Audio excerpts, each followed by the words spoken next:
down, just open them up. Again, Roger. I see your element. Light them all up. 202 traffic, 260. Come on, fire. Hey, Roger.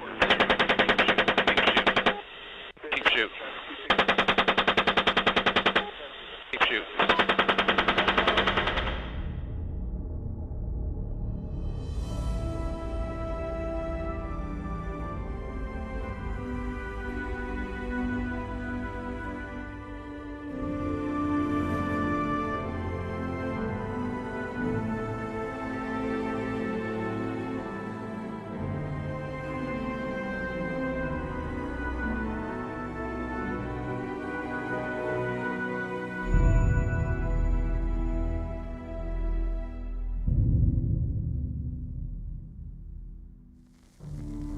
This was the slaughter known as the First World War. 16 millions died and 21 million were wounded. At the height of the carnage, the Prime Minister of Great Britain, David Lloyd George, had a private chat with the editor of The Guardian, C.P. Scott. If people really knew the truth, said the Prime Minister, the war would be stopped tomorrow. But of course they don't know and can't know.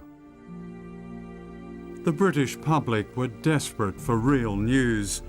More than half the nation flocked to see an official propaganda film, The Battle of the Somme. Cameras were so unusual that young troops would shout, "Hello, Mum," as they marched to the front, and they were heard crying for their mothers as they died on the battlefield. This was almost never reported. These days we have 24-hour news. The soundbites never stop, and the wars never stop. Iraq, Afghanistan, Palestine. This film is about the war you don't see. Drawing on my own experience as a war correspondent, it will look mainly at television, concentrating on the most popular channels in America and Britain. The film will ask, what is the role of the media in rapacious wars like Iraq and Afghanistan? Why do many journalists beat the drums of war, regardless of the lies of governments? And how are the crimes of war reported and justified when they're our crimes? A pioneer of modern propaganda was this man, Edward Bernays. Bernays invented the term public relations. He wrote, "The intelligent manipulation of the masses is an invisible government which is the true ruling power in our country." He was part of a secretive group called the U.S. Committee on Public Information, set up in 1917 to persuade reluctant Americans to join the war in Europe. Edward Bernays and Walter Lippmann go to Woodrow Wilson and say, look, man, if you're going to enter into this war, we are going to need to sell this war to the American people. And so Wilson institutes and creates the first modern propaganda machinery. It was actually quite brilliant in its conceptualization, so that the best way to persuade people is to grab them by their emotions, by their unconscious and instinctual urges. Let's not bother with pumping out facts. Let's scare the hell out of people. A picture of the Statue of Liberty in tatters, crumbled into the New York harbor with German planes flying around it. A picture of the world being gobbled up by the bloody hands of a gorilla wearing a German helmet. So, you know, it's not about facts anymore. The facts don't matter. For Edward Bernays, public relations was like a war on people, on bending their will.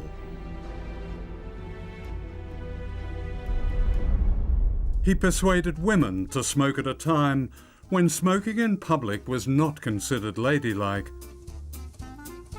He convinced a group of debutantes to parade along Fifth Avenue, holding up Lucky Strike cigarettes as symbols of women's liberation. To his delight, the press called these torches of freedom. What he was interested in doing was creating an association between a product, in this case cigarettes, and the desire for women's liberation. It worked in the sense that it got lots of news coverage. It worked in the sense that women started smoking publicly, and in fact, smoking became a symbol of the new woman, of the emancipated woman. Love is like a cigarette. You know you held my heart aglow between your fingertips. Iraq, March the 20th, 2003. The creation of illusions and the selling of war had come a long way since Edward Bernays. The selling of this invasion depended on the news media to promote a series of illusions, like the link between Saddam Hussein and 9/11. The vision of the World War I poster of the Statue of Liberty in a shambles in New York Harbor is not that different from the image of the World Trade Center, a burning symbol that sort of entered into the stock footage of people's dreams. So immediately you have these associations between the image of the World Trade Center and Saddam Hussein and Iraq. But Saddam Hussein had absolutely nothing to do with it. Saddam Hussein had nothing to do with it, but that didn't matter. Because when you start using symbols that have been separated from their meaning and have sort of taken on a life of their own, the facts don't matter anymore. This is the Pentagon, which spends almost $1 billion a year just on advertising, recruiting, propaganda, the selling of war. There are Pentagon contracts with news organizations in terms of how to manipulate the news. There are Pentagon officials involved in press releases that go to the media in which intelligence is used to manipulate public opinion, which is a violation of the charter of any intelligence organization. Then you have retired generals who serve as press spokesmen for all the networks, and it's never revealed which military-industrial firms they work for. Central to this is the co-opting and spinning of a media regarded as the freest in the world. Showdown Iraq. If America goes to war, turn to MSNBC and The Experts. If we journalists, including myself, had right from the get-go, from the opening pop, had started asking the kind of tough, digging, aggressive questions we should have been asking, and doing our reporting, rather than just being kind of stenographers, go to a briefing, have an official say something, print it in the paper next day. If we had done our job, I do think a strong argument can be made that perhaps we would not have gone to war. The attack on Iraq was sold by these two men. The blueprint for the invasion was this military doctrine called shock and awe, designed to paralyze the country and destroy food production, water supply, and other civilian infrastructure. The effect would be similar to the dropping of the atomic bombs on Japan. This was terrorizing people on a grand scale, and it would be covered up by deception in massive amounts. But this was not how it was reported at the time. Scores of American reporters have now joined U.S. military units in Kuwait as part of the Pentagon's effort to make any war with Iraq what the Pentagon calls a media-friendly campaign. A new word, embedding, entered media language in the planning for the invasion.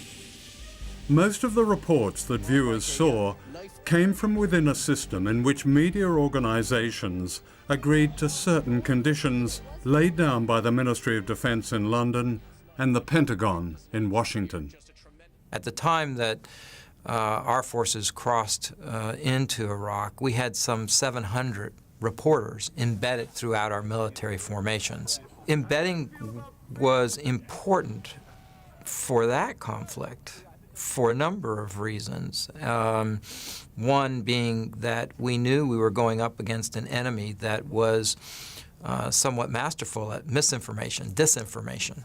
We have a number of correspondents in bed with our troops across the region. And very deeply embedded in a personal way with the Marine that he's traveling with. I love this expression for the Iraq War, the embedded journalists. Well, too many journalists have been in bed with the administration on a variety of issues. I would say 80 to 90% of what you read in a newspaper is officially inspired. If they're covering the intelligence community, for example, and they become critical of the CIA or a major intelligence organization, they're going to lose their sources. If they become critical of the Pentagon, it's going to be very difficult to get into the Pentagon to deal with official military sources. So I think journalists like to be part of the game, part of the inside crowd, and therefore the conventional wisdom is the best wisdom.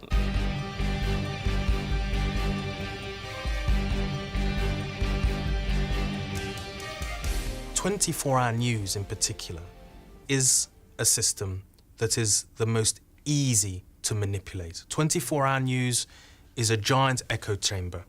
So that's why, for example, Basra was reported as having fallen 17 times before it actually fell. And yet, within 24-hour news, when you're reporting it for the 7th time in that chain of 17 times when the city has fallen falsely, the fact that it's been wrong the previous 7 times just doesn't matter.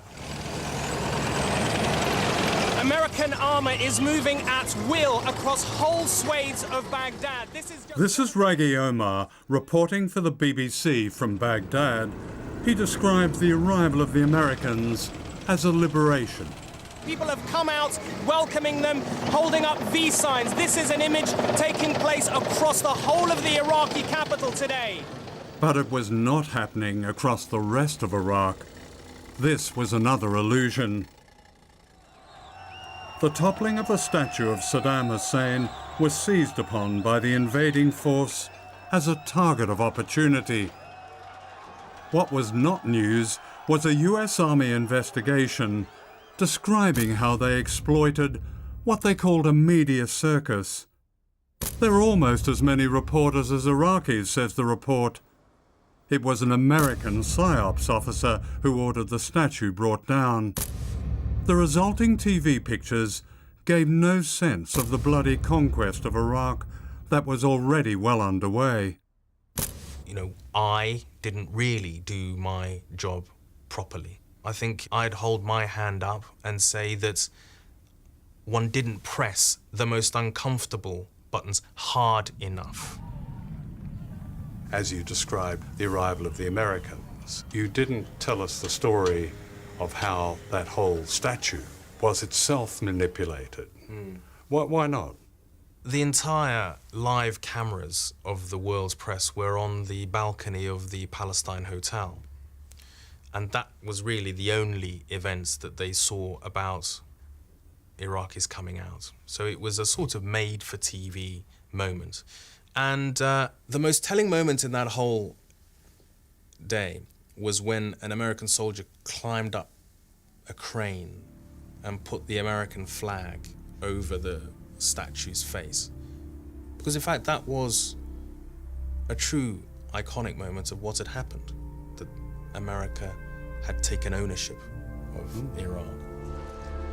In Britain, Blair and Bush's invasion was applauded as a vindication of them and their strategy.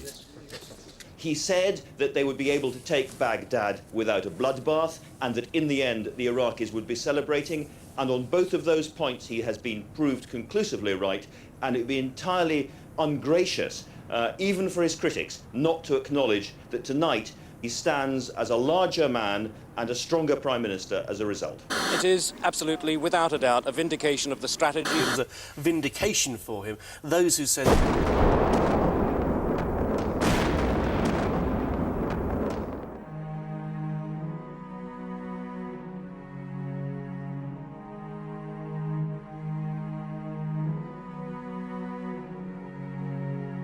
Should they, use a Moab, the mother of all bombs, and a few daisy cutters, and, let's not just stop at a couple of cruise missiles.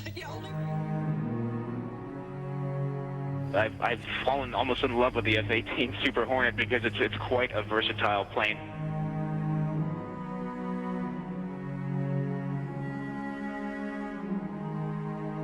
I got to tell you, my favorite aircraft, the A-10 Warthog. I love the Warthogs.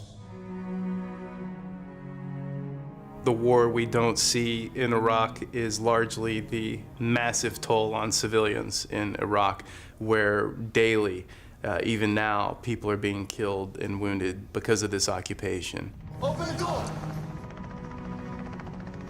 Seeing what I see, contrasting that with what has been reported by most of the mainstream, it's like two completely different worlds.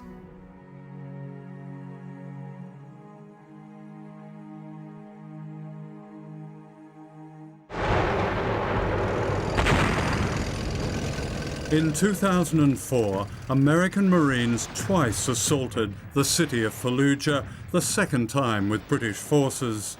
A nightmare unfolded. The Americans made the city a free fire zone. The UN reported that 70% of the houses were destroyed and those standing were riddled with bullets. Thousands of civilians were killed. Little of this was shown on the majority TV networks in Britain and America. That the Americans met courageous resistance was not news at all. Viewers did not get a sense of the sheer scale of the suffering of ordinary people. This remarkable film from inside Fallujah was made by an American, Mark Manning, with Rana al-Ayyubi, an Iraqi. It has never been shown on television. In the wars of today, it's often daring, independent filmmakers like these who give the victims a voice. وقفنا هنا جو 3 من هنا من هاي الباب من هذا الباب 3 والله تمشي امشي وراه وإن جاء واحد أخذ قاعدة من هنا أنا كل قوتي وخر صفا كل قوتي فكيت الباب نعم فشفته نايم الدم يسفح من فانيلته واحد واقف هنا هذا أمريكي وخره ودوه هنا يا هنا وقف 11 طن هذيك وحده هذه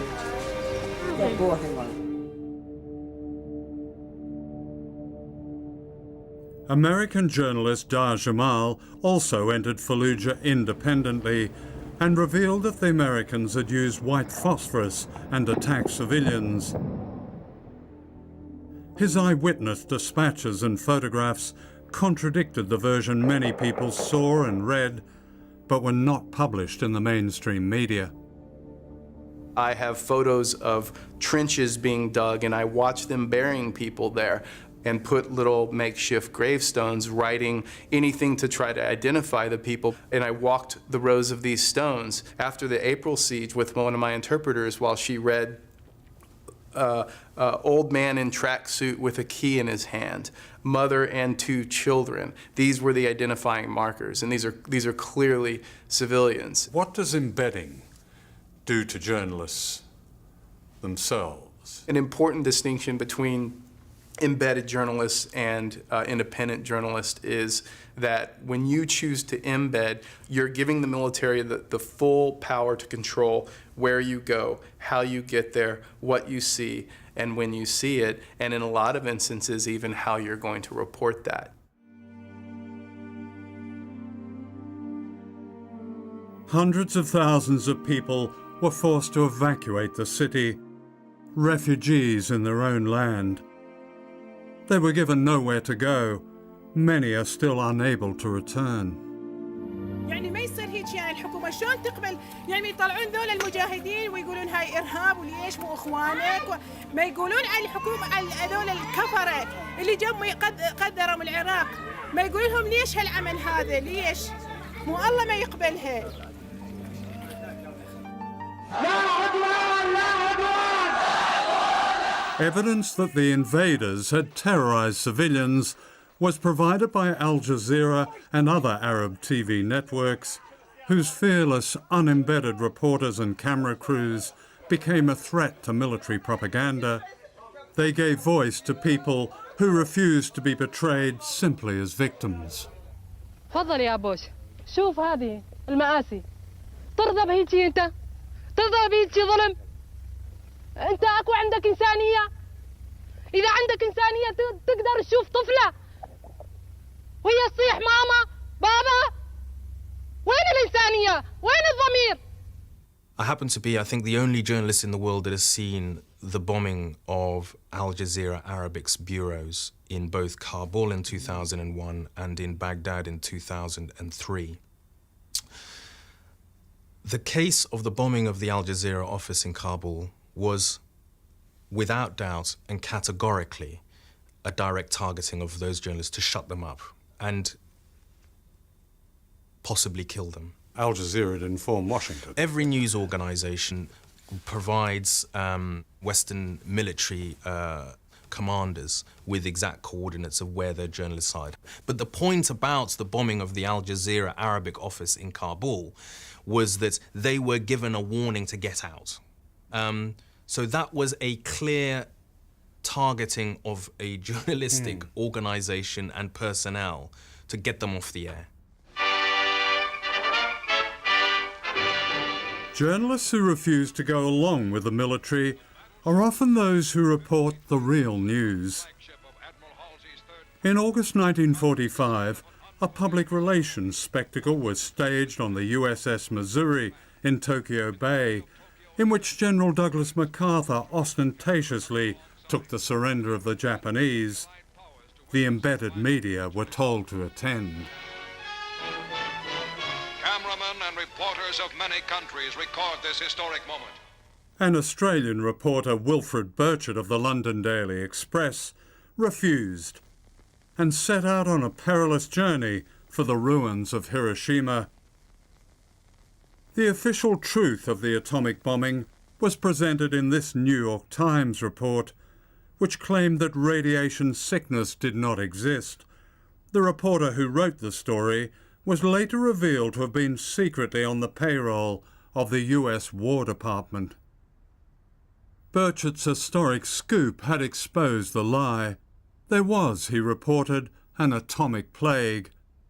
I interviewed Wilfred Burchett in 1983, shortly before he died.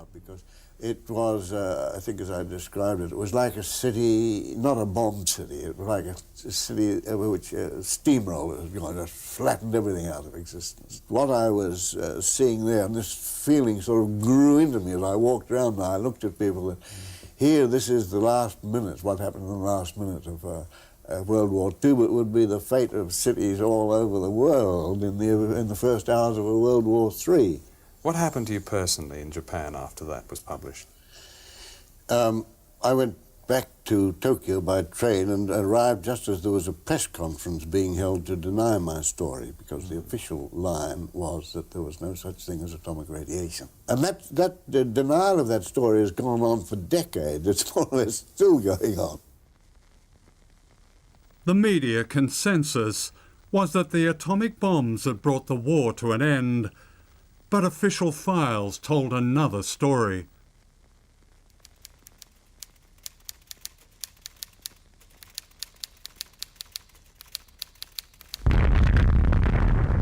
A nuclear race had begun, and the Cold War followed. Based on the propaganda of fear, it was a war we never saw but was always threatening. And we never knew how close America came to using nuclear weapons again. What follows is a secret conversation in 1972 between President Richard Nixon and Henry Kissinger, taped in the White House. Well, no, I'd rather use a nuclear bomb. See, that's right. That, I think, would just be too much. The nuclear bomb? Is that probably? I just want you to think big, Henry, for Christ's sake. Thinking big was what the Bush administration did in February 2003. This is US Secretary of State Colin Powell of the United Nations promoting the invasion of Iraq with an extraordinary theater of the absurd. Iraq declared 8,500 liters of anthrax, but UNSCOM estimates that Saddam Hussein could have produced 25,000 liters. Nothing of what he claimed was true. All these pictures were meaningless. Saddam Hussein's intentions have never changed. He is not developing the missiles for self-defense These are missiles that Iraq wants in order to project power, to threaten, and to deliver chemical, biological, and, if we let him, nuclear warheads. This irrefutable, undeniable, incontrovertible evidence today, Colin Powell brilliantly delivered that smoking gun today. It was devastating. I mean, and overwhelming abundance of the evidence. Point after point after point, he just flooded the terrain with data. Did Colin Powell close the deal today in your mind for anyone who has yet objectively to make up their mind? I think for anybody who analyzes the situation, he has closed the deal. Colin Powell's incredible performance was never seriously challenged in the American broadcast media, of which Rupert Murdoch's Fox Television is the biggest network. Like the rest of the Murdoch empire, it backed the invasion. We expect every American to support our military, and if they can't do that, to shut up. How do you steer this thing? I mean, you have a stick, is that right? Sure, we have But the cartoon journalism of Fox can often overshadow the fact that the respectable media has played a critical part in promoting war. Like Fox, the celebrated New York Times published the false claims that Saddam had weapons of mass destruction. The paper apologized to its readers 1 year later. In Britain, The Observer, another respected liberal newspaper, published the same false claims. David, you've written about your articles in The Observer in the build-up to the Iraq invasion, that you feel, and I quote you, nauseated, angry, and ashamed about what you wrote. What did you mean exactly? It's now, and has been for a number of years, very painfully apparent that the facts that I believed to be true in those articles were not true. They were a pack of lies fed to me by a fairly sophisticated disinformation campaign. But didn't it occur to you that these people were professional liars? I overcame what should have been stronger doubts. I can make no excuses. I should have been more sceptical. I mean, you finished off one of your articles by expressing almost a little editorial at the end, which you wrote that for the West, Iraq was, and I quote, an ideal place to establish a bridgehead. There are occasions in history, you wrote, when the use of force is both right and sensible. This is one of them. I mean, in essence, you were advocating an attack on a defenseless country. That's quite something, isn't it? What has happened, the enormity of what has happened in Iraq is far bigger than, my own embarrassment, my own feelings. And what happened was a crime. It was a crime on a very large scale. Does that make a journalist accomplices? Yeah, broadly. Unwitting, perhaps, but yes. This CBS News special report is part of our continuing coverage of America at War. Here is Dan Rather. For 24 years, the most famous news anchor on American television was Dan Rather. Your own career is remarkable for many things, but one of them in that you have stood up to power. Your questioning of Nixon, which I remember back in '74, and also your interview over Irangate with Bush Sr. But then later on, you appeared famously on the David Letterman show, which I happened to see, and you said George Bush is the president, he makes the decisions, and as just one American, wherever he wants me to line up, just tell me where and he'll make the call. Why did you say that? This was in the almost immediate wake of 9/11. And that's the way I genuinely felt. I was responding as an American citizen in a personal way. And I have said that whether those of us in journalism want to admit it or not, then at least in some small way, Fear is present in every newsroom in the country. A fear of losing your job, a fear of the institution, the company you work for going out of business, the fear of being stuck with some label, unpatriotic or otherwise, that you will have with you to your grave and beyond. The fear that there's so much at stake for the country that by doing what you deeply feel is your job will somehow be embarrassed. All of these things go into the mix. But it's very important for me to say, because I firmly believe it, I'm not the vice president in charge of excuses, that we shouldn't have excuses. What we should do is take a really good look at that period and learn from it and, suck up our courage. Charles Hanley, who won the Pulitzer Prize for reporting, was in Iraq in January of 2003, and he went to all the sites that had been named by Bush officials as suspicious sites, Al Tuwaitha and Fallujah. He went to every site that had been named by George Bush, Cheney, Rice, Colin Powell, and he found that in every case they were still sealed since 1991 when they had been sealed by UN inspectors. He filed a report on January 18th. It went to every major newsroom in the United States because it's the AP, which goes to every major newsroom in the United States. Got no pickup. No one published it. It didn't fit the script. It got virtually no pickup. It didn't fit the script. We were going to war no matter what. I think that that good media coverage, good journalism that tells truth to power can make a huge, huge difference.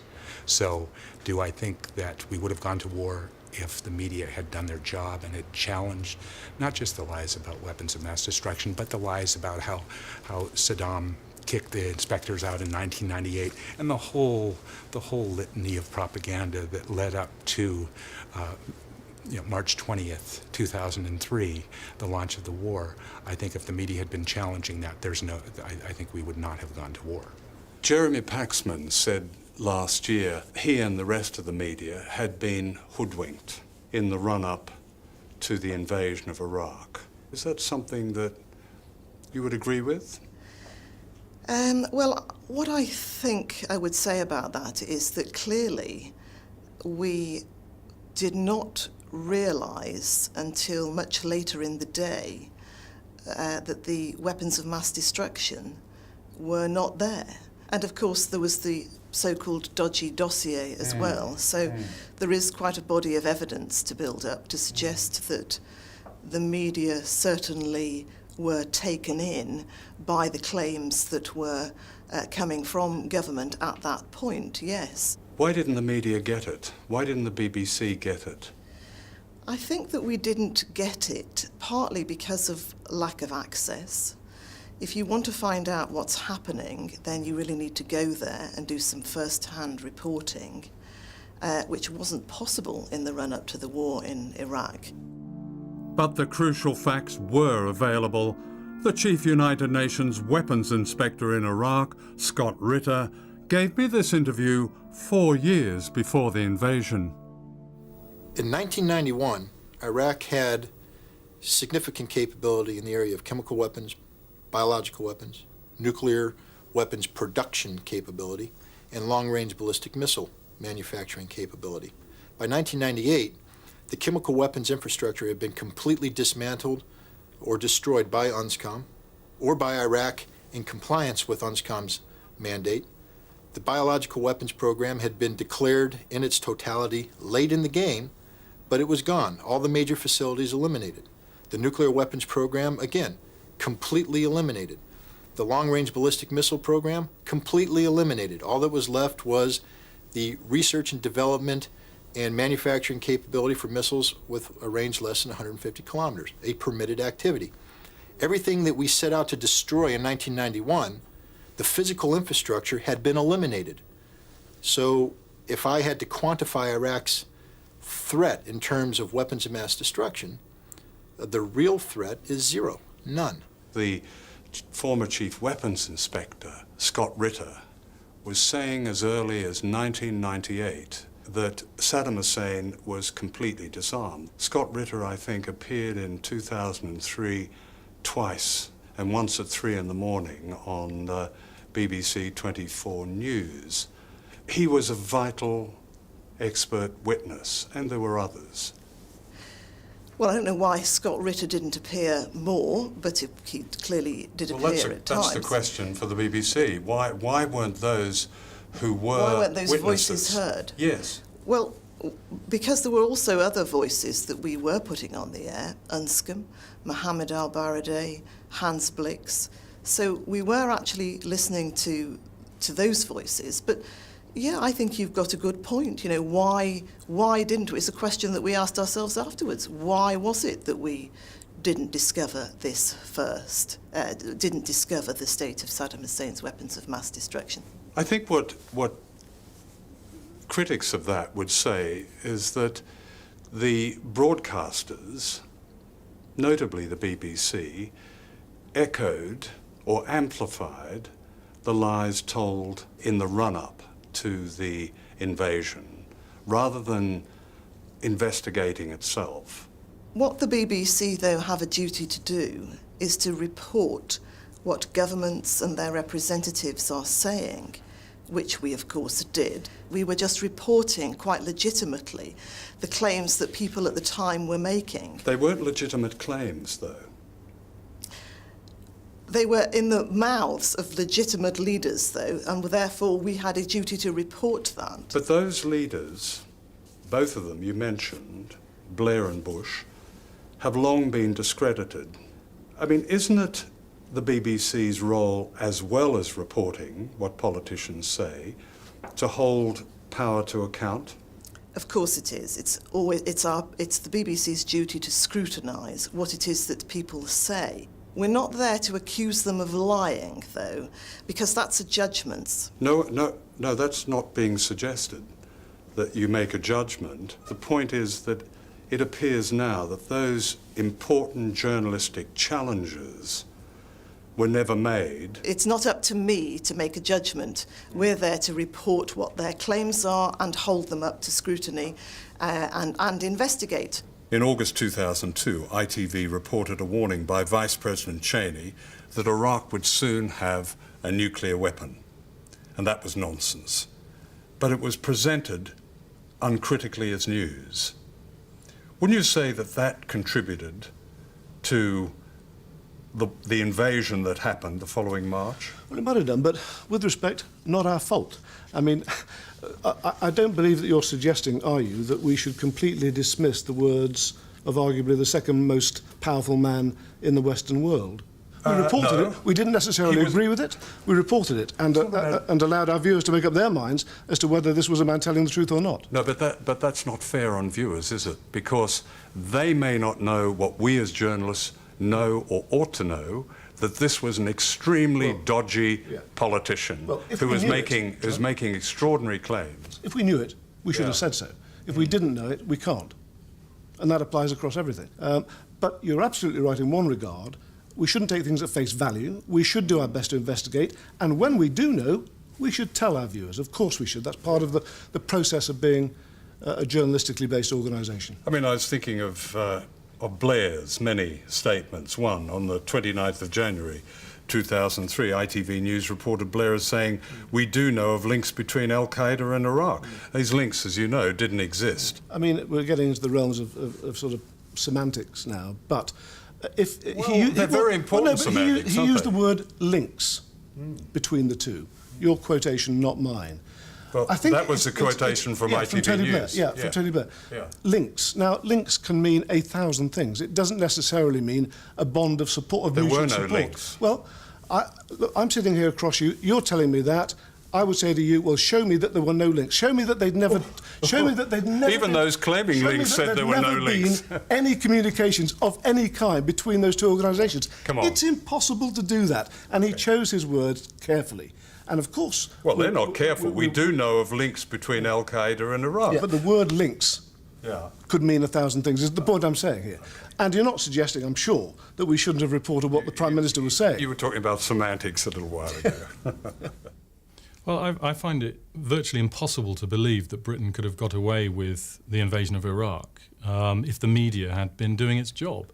When Blair was standing up and saying our policy in the region was to bolster the forces of democracy, I mean, really, the proper reaction to that would have been to burst out laughing. There's simply no history of that at all. Britain has been on the side of authoritarian, repressive regimes. They are our allies. The Omanis, the Saudis, the Egyptians, they are our allies, not the more democratic, more liberal forces in the region. And I think that if journalists had even had a slight interest in looking at the history and in looking at what the government was actually saying at the time, or what the evidence was at the time, they would have reported things in such a manner that the government just would not have been able to have got away with what they did. Good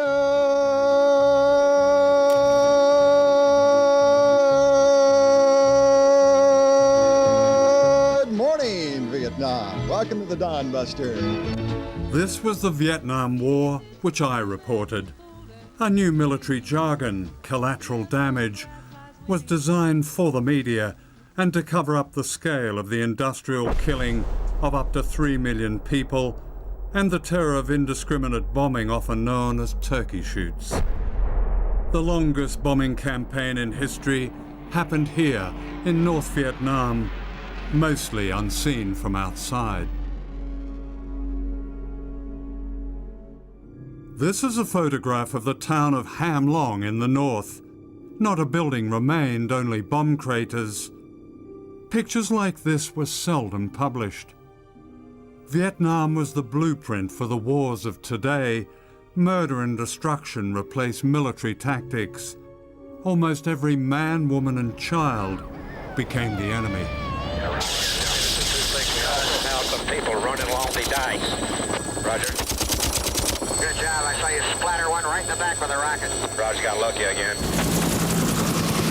It's time that we recognized ours was in truth a noble cause. As in previous wars, public memory of the Vietnam War was greatly influenced by Hollywood.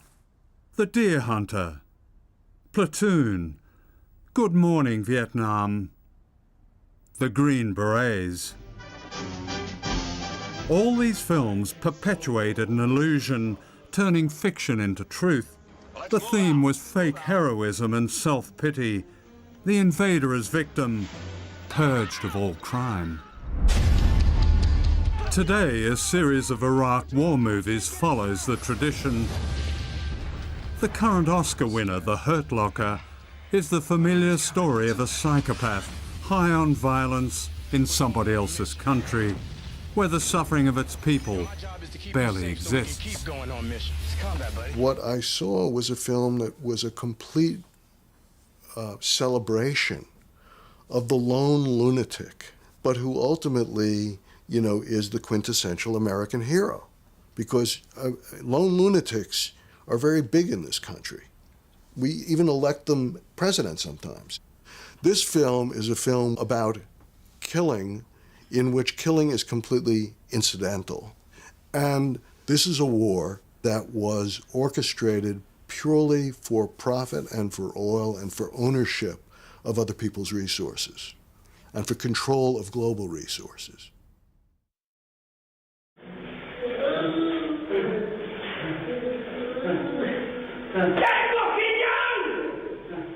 This is another war we don't see in Britain.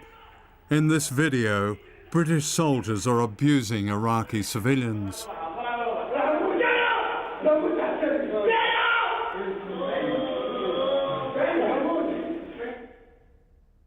A public inquiry into the killing of Baha Musa, an Iraqi hotel worker, has been told that British soldiers have tortured and killed prisoners. Phil Shiner is the lawyer acting for more than 100 Iraqi families. Modern democracies don't leave marks, so stealth torture. So the things that we developed, and we weren't alone, the Americans did the same, obviously, are much more subtle. Leaving someone hooded, putting someone into a wall-standing position, depriving them of food and water, etc. My clients complain of every type of threat. That your women will be brought here and raped in front of you, that, you know, death threats, you will be transferred to Guantanamo Bay, And frankly, people should be prosecuted for a lot of the things that I'm talking about in criminal courts, not military courts. You can't have soldiers prosecuting other soldiers being tried by a panel of soldiers. The court-martial system, in my view, has utterly failed. That's got to go. You need the people who are complicit in it all. You need them prosecuted. What role do you think embedding plays in this? Well, the problem with embedded journalism is all we're seeing is the point of view of the troops. We're not seeing or hearing from the civilians who are on the wrong end of their tactics. So let's take detention. It seems clear that British forces in Iraq killed many people, maybe hundreds of civilians when they had custody of them, and did the most extraordinary, brutal things involving sexual acts, etc. Embedded journalism is never, ever going to get close to hearing the story of those Iraqis.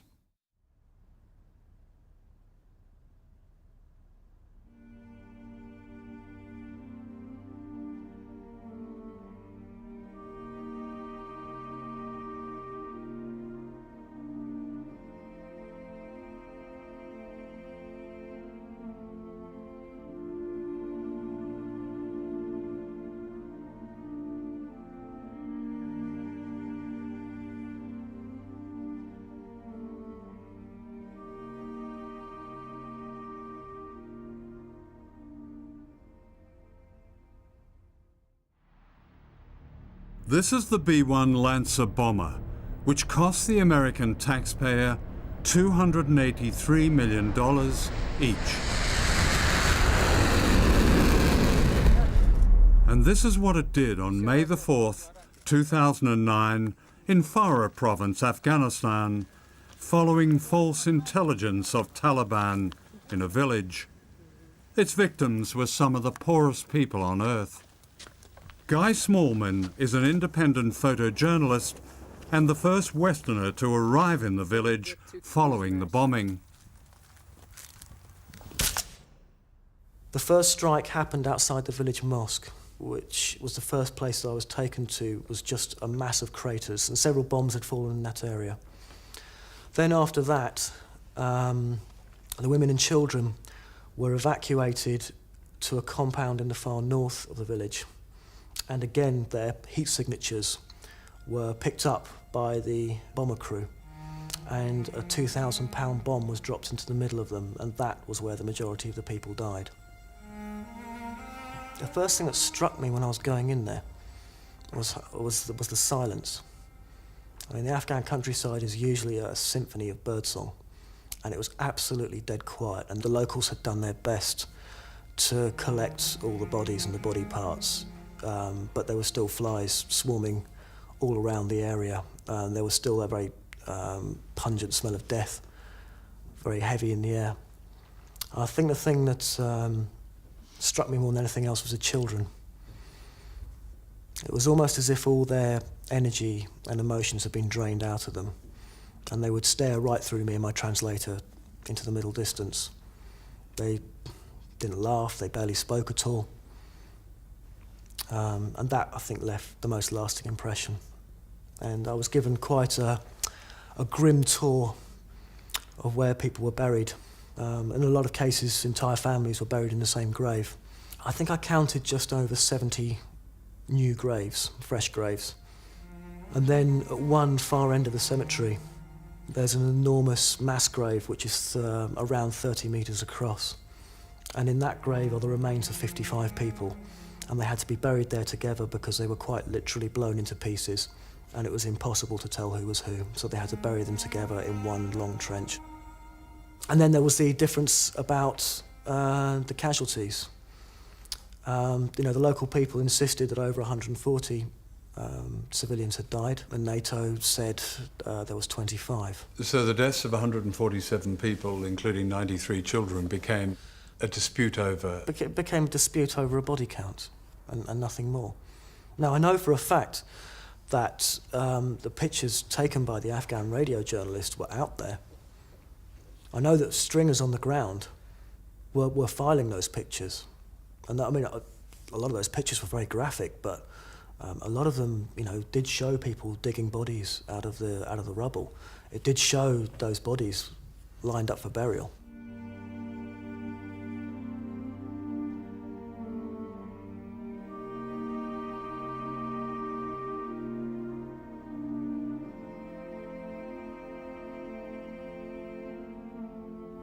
Why do you think British audiences and other Western audiences have no real sense of an atrocity of this scale?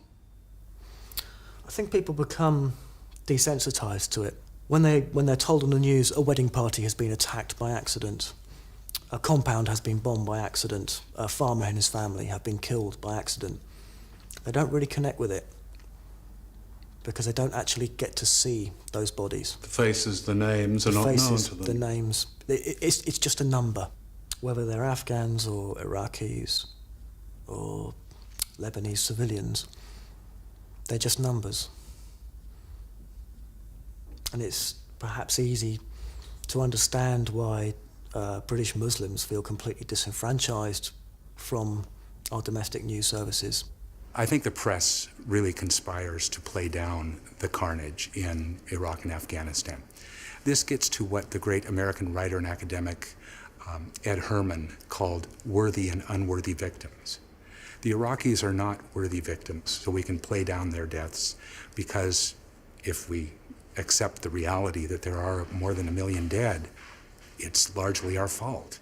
And so, for instance, the US press will talk about 200,000 to 400,000 dead in Somalia. Those victims are worthy victims because they were killed by people that we don't like. And in one bizarre case, which talked about the cultural peculiarities of Afghan society, because they actually got rankled when you killed their family members, their civilian family members. And in another case, they said that they argued that Afghan society was peculiar because they didn't like people breaking into their houses in the middle of the night. You know, and this caused them to get angry and sometimes carry out vendettas.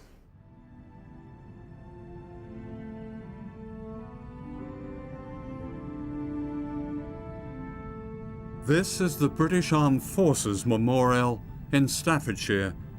It's not as well known as the great cenotaphs, and it holds many secrets.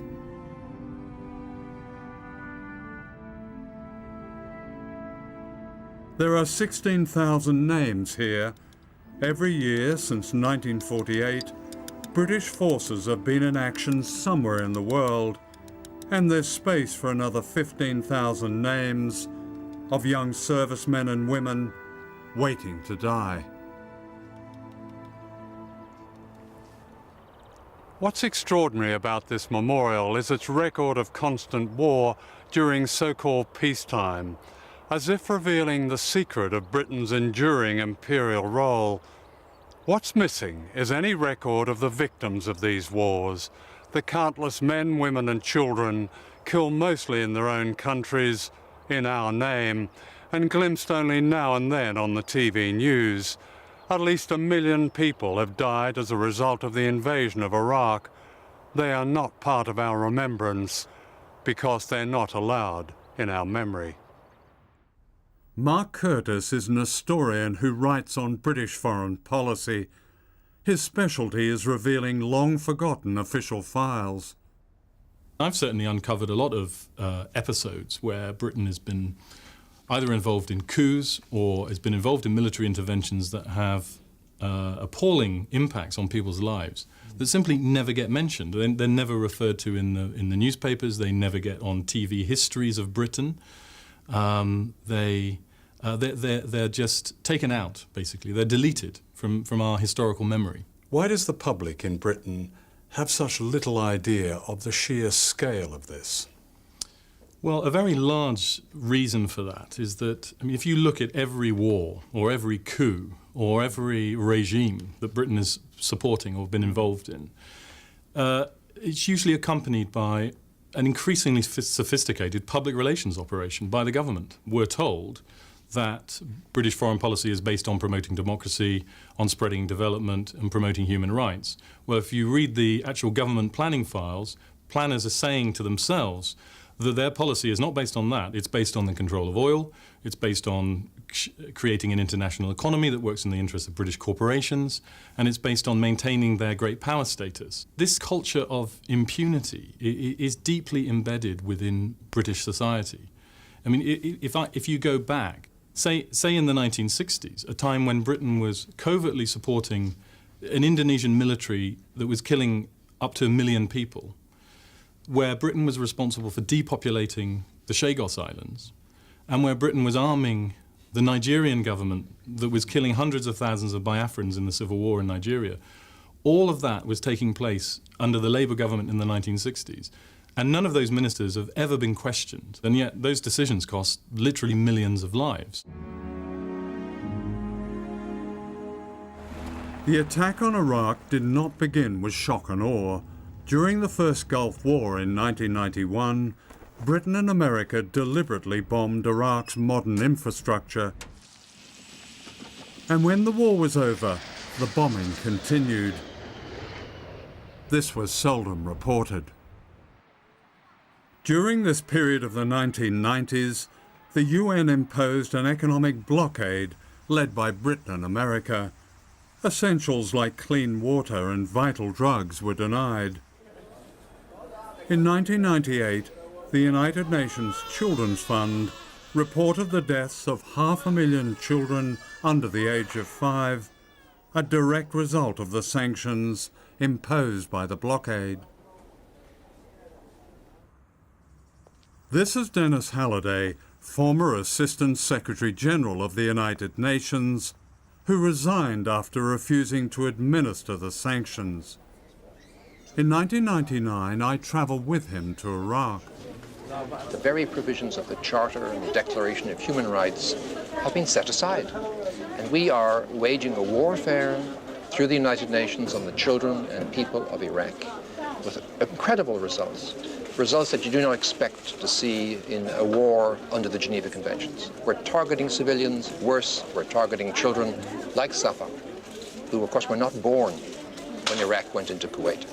I mean, what is this about? It's a monstrous situation for the United Nations, for the Western world, for all of us who are part of some democratic system, who are, in fact, responsible for the policies of our governments and the implementation of economic sanctions. Khan Ross was a senior British diplomat at the UN responsible for imposing the embargo on Iraq. You gave evidence on the impact of sanctions. Yes. And this is what you said. The weight of evidence clearly indicates that sanctions caused massive human suffering among ordinary Iraqis, in particular children. We, the US and UK governments, were the primary engineers and defenders of sanctions and were well aware of this evidence at the time. But we largely ignored it or blamed all these effects on the Saddam government. Sanctions effectively denied the entire population the means to live, unquote. That's a shocking admission. Yeah, I agree. Well, I stand by it today. Why didn't you speak out during those 4.5 years? There is a certain macho culture in foreign policy circles that to talk about things like humanitarian suffering when you're dealing with Saddam Hussein is a bit wet. You know, that it's not what the issue's really about, that governments do security, that that's the kind of hard thing that we're there to provide. And I think however wrong your decisions may be, whatever damage you may do to other individuals, there is, at the end of the day, no accountability whatsoever. We had extraordinarily good resources to put together our story, to find little facts to justify their story, factoids, I began to call them. And how eagerly would journalists accept these factoids? They had very little chance to do anything other than accept our version of events and more or less relay it unedited to the public. Government is an information machine, and we would control access for journalists to us, to governments. When I was in news department in the Foreign Office, we would control access to the Foreign Secretary as a form of reward to journalists if they were critical, if we felt they were too hostile to our account of events. We would not give them the goodies of trips with the Foreign Secretary around the world, or exclusive interviews every now and then. We did the same in New York. If journalists were not particularly supportive to our account, we would freeze them out. We would make life harder for them. But there is a subtle and private relationship between them, which is basically of favoritism, that certain journalists are rewarded with access for being supportive of the story. They will basically tell journalists, you carry on with that line, that kind of unjustified criticism of our government policy on X, Y, or Z, we will punish you. And that is very explicit, those kinds of threats. What happened was not an intelligence-based process. It was basically a PR process run by Number 10 to produce a document that was much more politically credible than the evidence suggested. It was a major deception, wasn't it? I think it amounts, in effect, to that, yes. I remember before I was sent to New York in late '97, I did the round of departments in London saying to them, OK, I'm going to New York, I'm going to be doing Iraq, what do I need to know? And I went to see Non-Proliferation Department in the Foreign Office, and I was expecting a briefing on the vast piles of weapons that we still thought Iraq possessed. And the desk officers sort of looked at me slightly sheepishly and said, well, actually, we don't think there's anything. We don't think there's anything in Iraq. I said, that's extraordinary. I mean, I thought we had sanctions because we thought Iraq had large amounts of weapons. He said, no. The justification for sanctions is basically that we have unanswered questions about how those stocks were destroyed in the past. But what I feel very guilty about it. I feel very ashamed about it. I feel ashamed about it sitting talking to you. I feel actual shame running through my body when I talk to you about it. Should journalists feel the same? Those who pass on the deception? Absolutely. We should all be accountable to each other. I think that's the only way to have a civilized society, is some kind of transparency with each other and accountability, and people holding people morally accountable for what they do, and that applies to journalists as much as it applies to anybody.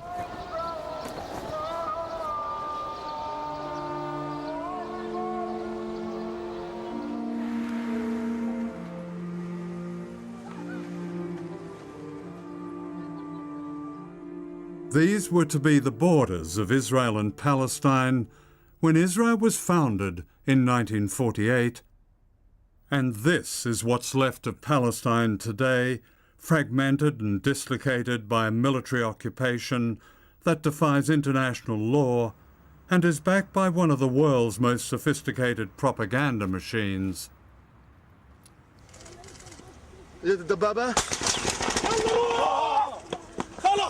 This is Palestinian cameraman Imad Ghanin being shot repeatedly by Israeli soldiers. The killing of non-Western journalists is rarely news. Imad Ghanin was 21 and lost both his legs.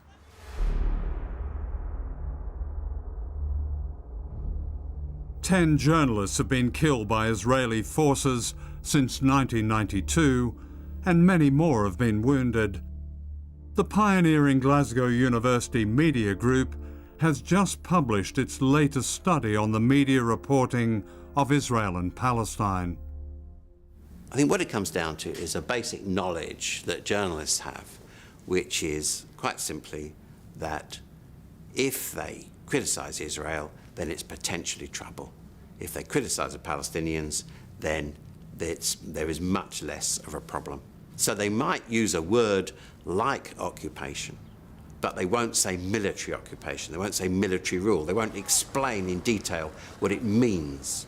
They certainly wouldn't do it routinely to explain in detail what it means to be living under military rule and why the Palestinians, from their point of view, are trying to overthrow that military rule, trying to throw off that control. Professor Greg Philo heads the Glasgow unit.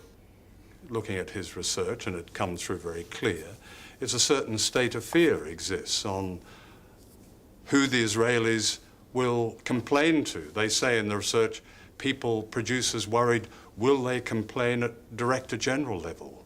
Or will they just simply ring the newsroom? But the point is this sense of intimidation, almost.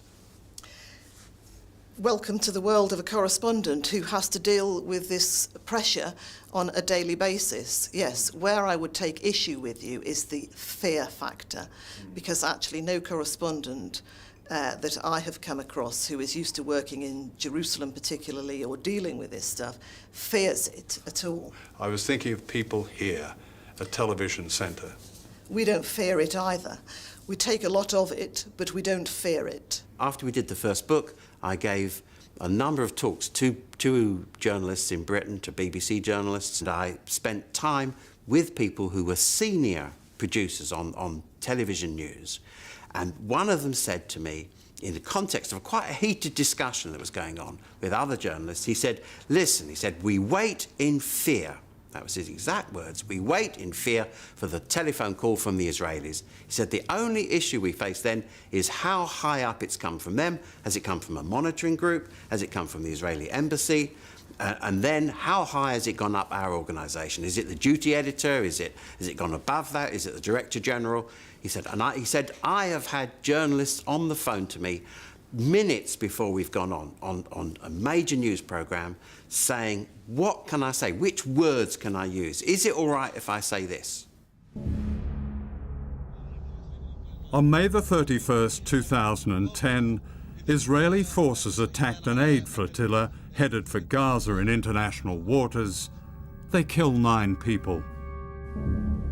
In the days that followed, Israeli propaganda set out to manipulate the news agenda.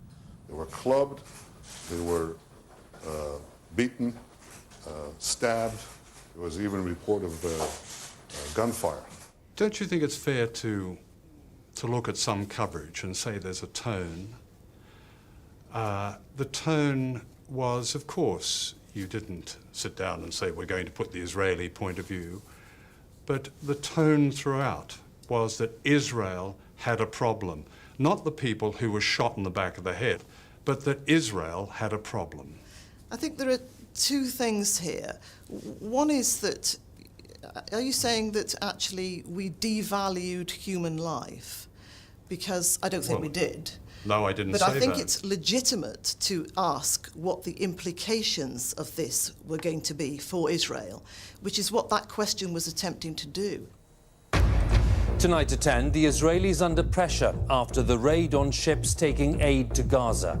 Hundreds of activists in the convoy were detained in Israel, including at least 40 British nationals. They were pushing everybody and people running around, and they were hitting us with the back of the guns. The Israelis are accused of carrying out a bloody massacre, but they claim it was self-defense.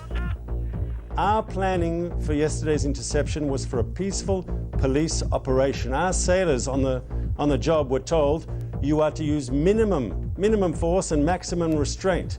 The top of the main news was Mark Regev, unchallenged. Mark Regev, as you know, is the chief Israeli propagandist. Mark Regev is a spokesman for the Israeli government. Now, you can describe him as a propagandist, well, if what you else like. Is he? Please tell me. Well, that's a pejorative way of putting what government spokespeople are. You know, they're entitled to express their point of view, and we have a duty to report it. I'm afraid that polite view wouldn't be shared by the families of the people who were killed on the boat. I absolutely accept that, and we have a duty to report that perspective as well. Who's the Palestinian equivalent of Mark Regev, who appeared so often? Who's the Palestinian equivalent of all those mainly female Israeli spokespeople during Operation Cast Lead? Who was their equivalent, articulate in English, given a space right at the top of BBC News? Who is that? I think that's a very good point. You know, who are those people? Yes. Well, why hasn't the BBC... But that's not our job to go out and appoint the Palestinian spokesperson. But you say you're impartial. Surely you would find somebody to be, yes, have Mr. Regev saying his say, but then his equivalent. We do, and we did. You don't, actually. You don't have an equivalent of Mark Regev. That's just not true. Just because there isn't an equivalent of Mark Regev doesn't mean to say that we didn't allow those viewpoints which you've just expressed to be heard across the range of our output. This was ITV News on May the 31st, using the same Israeli footage. Filmed with night vision cameras, Israeli commandos drop from helicopters onto the deck of a Turkish aid ship, and violent clashes erupt.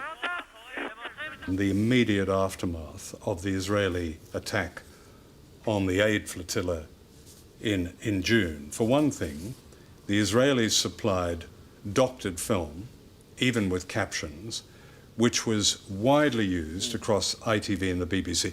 It was labelled, sure. But the context of this, according to the Israelis, that their people who were attacking the flotilla were actually being attacked by the people who were on the flotilla. That Israeli perspective, propaganda, sure. Dominated. Well, I don't think it dominated, but certainly the Israeli propaganda machine, as you well know, is very, very sophisticated. And in its own terms, is quite successful on occasions. And yes, it is the case that sometimes media organisations fall into a trap laid for them by... it's only sophisticated because we allow them to be sophisticated. But again, you know, it's only when you can come to write the history of these events that you can see it with that hindsight view, when it's actually happening on a daily basis. You've got to be very careful what you do. When the story is over, and when someone has the time and brain power left to actually kind of write the definitive history of it, sure.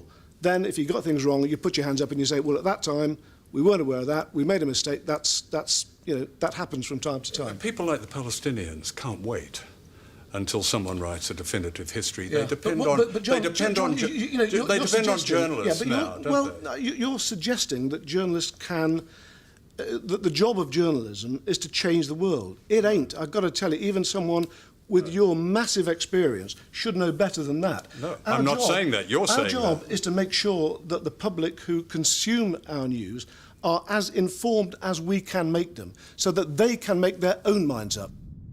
But viewers can only make their own minds up if they're given all the available facts. Graphic independent video was available on the internet on the night of the attack. 4 months later, a United Nations investigation described the Israeli attack as displaying unnecessary and incredible violence. 6 people were executed at point-blank range. The attack warranted prosecution for war crimes. This was only reported in a 12-second item on ITV News and completely ignored on the 3 main BBC TV bulletins and seen only on News 24.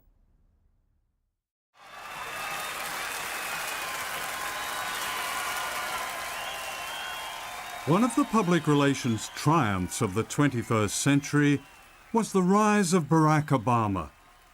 His campaign slogan was, "Change we can believe in." He was a brand that offered something special, exciting. In 2008, Obama the candidate was voted Marketer of the Year ahead of Apple, Nike, and Coors Beer. He made many people feel good, as if his slogan might be true. Above all, the perception of Brand Obama was that he was against war. Most of you know that I opposed this war from the start. I thought it was a tragic mistake. But that was false. As president, Obama has not withdrawn America from Iraq and has backed US military action in Afghanistan, Pakistan, Somalia, and Yemen, and approved a military budget of $708 billion, the biggest war spending of all time. Cynthia McKinney is a former congresswoman and Green Party candidate for president. It's a great shame on the black political tradition in the United States to have a warmonger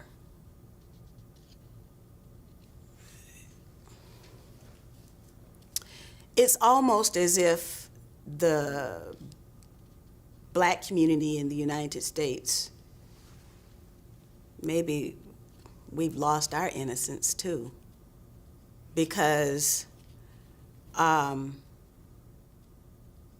it would be very difficult to find a black person in the United States, just an average, ordinary person who supports any of these wars. And yet these wars are being carried out in blackface. More than any other president, Obama has prosecuted truth-tellers known as whistleblowers. And this is WikiLeaks, an internet whistleblowing organization. Independent and stateless, it represents a landmark in journalism. WikiLeaks has released hundreds of thousands of secret Pentagon documents that describe the wholesale killing of civilians in Iraq and Afghanistan. In the information that you have revealed on WikiLeaks about these so-called endless wars, what has come out of them? Looking at the enormous quantity and diversity of these military or intelligence apparatus insider documents, what I see is a vast, sprawling estate, what we would traditionally call the military intelligence complex or military industrial complex, and that this sprawling industrial estate is growing, becoming more and more secretive, becoming more and more uncontrolled. This is not a sophisticated conspiracy controlled at the top.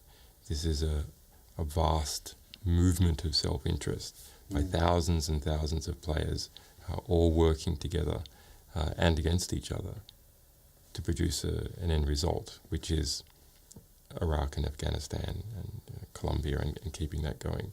You know, we often deal with tax havens and people hiding assets and transferring money through offshore tax havens. So I see some really quite remarkable similarities.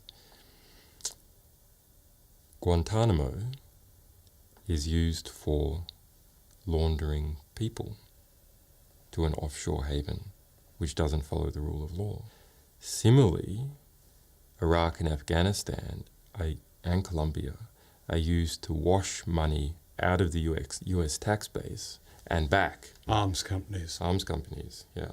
I mean, what you're saying is that money and money-making is at the center of modern war, and it's almost self-perpetuating. Yes, and it's becoming worse. What happens when WikiLeaks runs into the United Kingdom, which has some of the most draconian secrecy laws in the world, such as the Official Secrets Act? We haven't found a problem publishing UK information. I mean, when we look at the Official Secrets Act labelled documents, we see they state that it is an offence to retain the information, and it is an offence to destroy the information. So the only possible outcome is that we have to publish the information.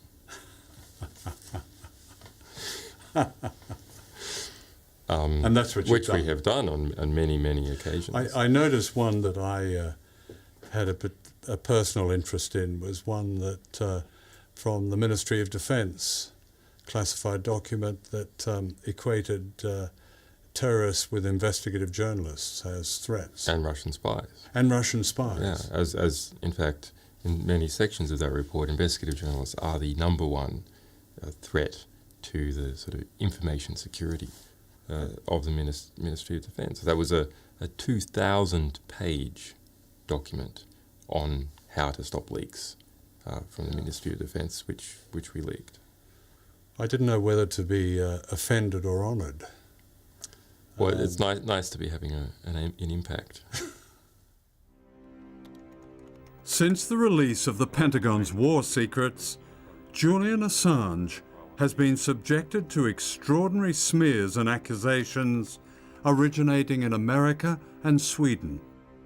These include threats against his life and bizarre character assassination. The media all over the world has amplified this propaganda. This secret Pentagon document states clearly that US intelligence intends to destroy trust in WikiLeaks by threatening whistleblowers with exposure and criminal prosecution, thereby discrediting truth-tellers. How you feel about whistleblowers as an essential part of democracy? Do you approve of whistleblowers? Well, I think this country has laws to protect whistleblowers. Exactly. And I think that that there have been instances in our history where shining a light on something is important to do. Can you, as a senior official of the United States government, a guarantee that the editors of WikiLeaks, and the editor himself is not American, are not in danger, that they themselves will not be subjected to the kind of hunt that we read about in the media? Well, first of all, it's not my position to give guarantees on anything. We do have an open criminal investigation. The investigation is targeted on the individuals that have violated the trust and confidence that's been bestowed upon them by this country. But WikiLeaks is an organization run from outside the United States, and the founder of that has been told that he is at great risk from being hunted down. I don't know in what form. And neither do I, so I'm afraid I can't help you. I mean, for you to receive that volume of documentation suggests that there must be something of a rebellion going on within the system. Yes. I mean, it's the one hopeful thing is, in fact, that there are good people in the US military. And some of those people have had enough. It's sort of another way of being a conscientious objector. And in fact, arguably a far more powerful way of objecting to the war. In April 2010, WikiLeaks released this cockpit video from an Apache gunship in Baghdad in 2007. The gunship is firing from a distance of over a mile from its victims. This is the war you don't see. Clearly, there were two cameramen there holding cameras, not arms. These cameramen turned out to be Reuters news reporters. Haven't seen anything since then. Just fucking, once you get on, just open up. Again, Roger. I see your element. You got about 4 Humvees out along this. You're clear. All right, firing. Line here. When the state line, let me know when you have it. Or shoot. Light them all up. 202 traffic, 260. Come on, fire. Hey, Roger. Keep shoot. Keep shoot. Bushmaster 2-6. Bushmaster 2-6. We need to move time now. All right, we just engaged all 8 individuals.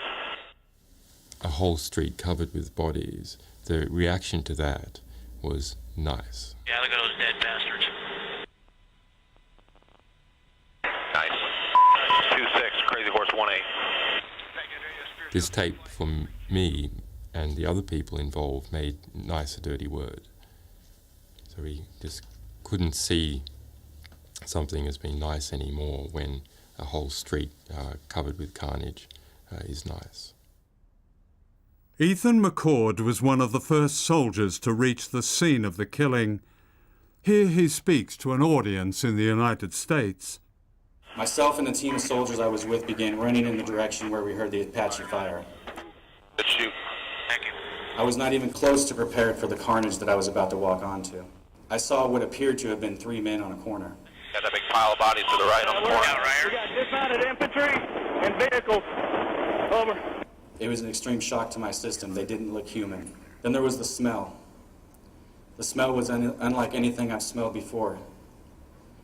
A mixture of feces, urine, blood, smoke, and something else indescribable. Now, Bushmaster, we have a van that's approaching and picking up the bodies. Request permission to engage. Bushmaster 7, Roger. This is Bushmaster 7, Roger, engage. 1-8, engage. Clear. Come on. Clear.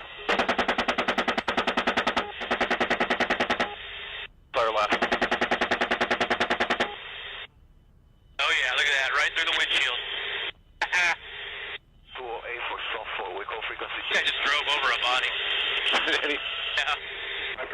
Crying. I hear crying.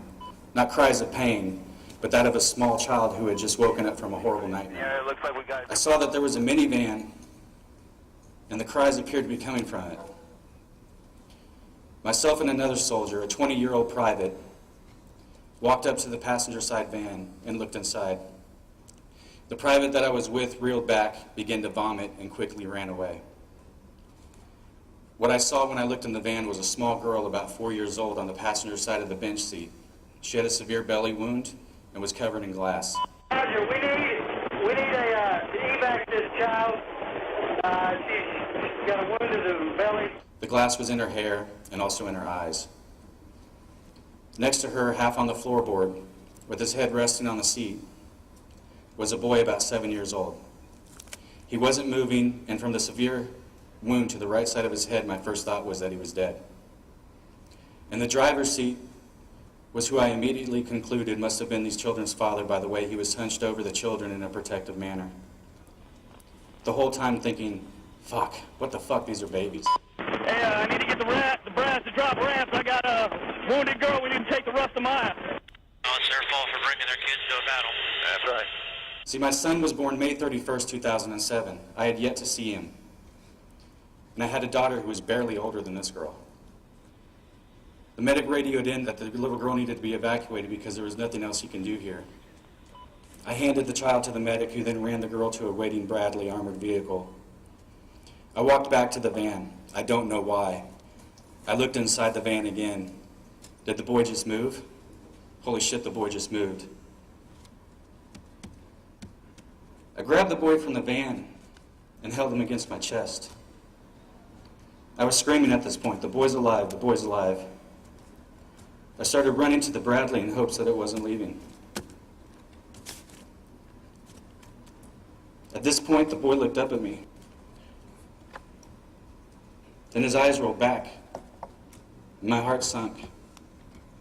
It's okay, I have you. It's going to be okay. Don't die, don't die. I squeezed him a little bit tighter. I put him into the Bradley as gently as I could. Can you tell battalion the 2 civilian children casualties are coming back to Ressamai and the Bradley over? Roger, that's a negative on evacuating the 2 civilian kids to Rusty. They're going to have the IPs will take them to a local hospital, over. What the fuck are you doing, McCord? It was my platoon leader. You need to quit worrying about these fucking kids and pull security, he screamed. At the time, the only thing I can think of was, Roger that, sir. One of the soldiers on the ground, he describes the atrocity as, and I quote him, an everyday occurrence. And he said the word from his commander was to kill, I won't use the word, everyone on the street. And he replied to him, are you kidding me, women and children? He said, yes. And it's a point made by many other soldiers who've come back from Afghanistan and Iraq that this kind of atrocity is not an aberration. Well, first of all, this is not an everyday occurrence. If it was an everyday occurrence, we would certainly know about it. These incidences are unfortunate. Every one in which there's a civilian casualty is unfortunate. But again, it is the enemy who is deliberately trying to inflict civilian casualties and put civilians in harm. It is the NATO forces, it is the U.S. forces that are taking every precaution that they can to prosecute the war and prevent civilian casualties. General James Cartwright, who's Vice Chair of the Joint Chiefs of Staff, he says the United States can expect to be at war, and these are his words, for as far as the eye can see. That sounds like a permanent state of war. Our job is to be prepared to fight and win this nation's wars. And so we have to be prepared for the possibility of conflict into the future. It's a remarkable state of affairs, isn't it? Because the United States is not, in fact, threatened by a power that could possibly overturn it, defeat it. That's impossible. But still it goes on as if we're all drawn into, most of humanity, into a permanent state of war. For many people, that seems very difficult to justify. Well, first of all, there are some very dangerous asymmetric threats that are out there. Terrorism, obviously, one of them. This is what we anticipate going into the future is not necessarily nation-on-nation type conflict. Okay, it is these asymmetric threats that are out there. It's the threat of weapons of mass destruction. There's another asymmetric threat is the cyber threat that exists. These are all threats that transcend geographical boundaries. You know, the United States military has to prepare for a wide range of threats that exist out there in order to protect its national interests. Are media drums beating for another war? Say a war with Iran? I wouldn't say that the media are beating the drums for war yet, although they are showing the same credulousness, the same obsequiousness towards the powerful as they did in advance of the Iraq War. I'm not sure it's to the point that they're beating the drums for war yet, but when the elites decide it's time to go, I would be surprised if they did anything but. You've mentioned already Iran. Yeah. And there is an enormous choice to be made about Iran, a more developed, more formidable, more populous, and certainly better armed country than Saddam's Iraq, whatever it was. Are you actually saying that we should threaten them militarily if they are determined to develop nuclear weapons? I am saying that I think it is wholly unacceptable for Iran to have nuclear weapons capability. But what can we do about it? And I think we've got to be prepared to confront them. Militarily? If necessarily Militarily? If necessarily militarily. I think there is no alternative to that. If they continue to develop nuclear weapons, and they need to get that message loud and clear. Does this sound familiar? There is as much evidence that Iran is building nuclear weapons as there was that Iraq had weapons of mass destruction, as claimed by Tony Blair. We know that great falsehoods were perpetrated, and yet the individuals who perpetrated these things are still running around, you know, more or less much as before, you know, being taken seriously as commentators, as authorities on this or that. You know, I find it astonishing. These people should hide their heads in shame. The British elites do not want the public to know what they're doing. They don't actually even think they have a right to know what they're doing. And they know that the more information the public has, the more difficult it is for them to pursue policies that maybe are abusive of human rights or involve supporting a repressive regime. And so there's a conscious strategy, actually, of having these public relations campaigns that the government regularly has whenever it resorts to an overseas military intervention, to try and convince the public that they're acting for the highest of noble intentions, when in fact they're not, when they're usually acting out of hard-hearted, straightforward calculation of elite interests. So the public is a threat that needs to be countered. For too many journalists, the price of their independence is their life. They include Terry Lloyd of ITN, shot dead in Iraq by American Marines. Since the invasion of Iraq, more than 300 journalists have been killed, more than in any other war. This film is a tribute to them. That doesn't mean that we journalists have to risk our lives to tell the truth. But we do have to be brave enough to defy those who seek our collusion in selling their latest bloody adventure in someone else's country. That means always challenging the official story, however patriotic that story may appear, however seductive and insidious it is. For propaganda relies on us in the media to aim its deceptions not at a faraway enemy, but at you at home. It's very simple. In this age of endless imperial war, the lives of countless men, women, and children depend on the truth, or their blood is on us. Never believe anything until it's officially denied, said the great reporter Claude Cockburn. In other words, those whose job it is to keep the record straight ought to be the voice of people, not power.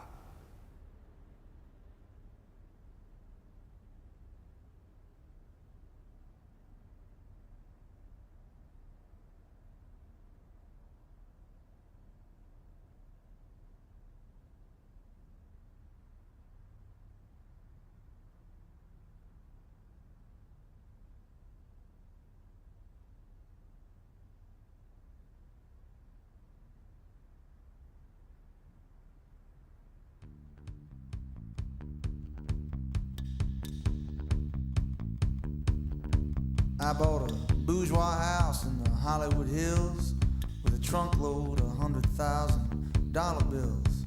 Man came by to hook up my cable TV. We settled in for the night, my baby and me. We switched round and round till 1:30 dawn. There was 57 channels and nothing on. 57 channels and nothing on. 57 channels and nothing on. Well now, home entertainment was my baby's wish, so I hopped into town for a satellite dish. I tied it to the top of my Japanese car. I came home and I pointed it out into the stars. A message came back from the great beyond. There's 57 channels and nothing on. 57